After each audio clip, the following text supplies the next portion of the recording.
بسم اللہ الرحمن الرحیم۔ دنیا میں ہر شخص پریشان ہے، اس لیے اسے چاہیے وہ اللہ پر بھروسہ رکھے، اپنے معاملات کو خالق کے سپرد کر دیجئے جس نے ہمیں پیدا کیا ہے، وہی تمام معاملات کو حل کرنے والا ہے، اور مطمئن ہو جائیے۔ لڑکی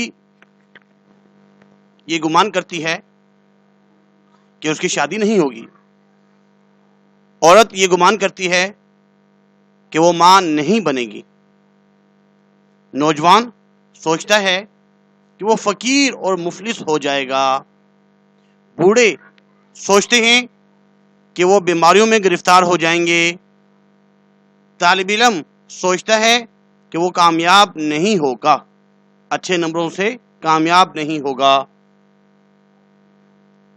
یہ ساری بدگمانیاں اور بری سوچیں شیطان پیدا کرتا ہے۔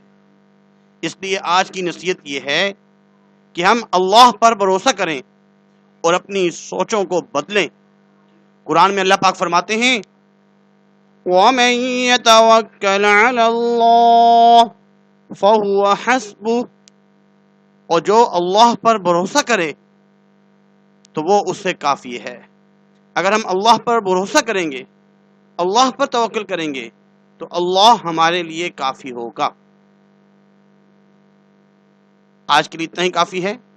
اپنی سوچوں کو بدلنا ہوگا، محنت مشقت کرنی ہے، محنت کرنی ہے، اس کے بعد نتیجہ اللہ پر چھوڑنا ہے، اللہ پر توکل کرنا ہے، اللہ پر بھروسہ کرنا ہے۔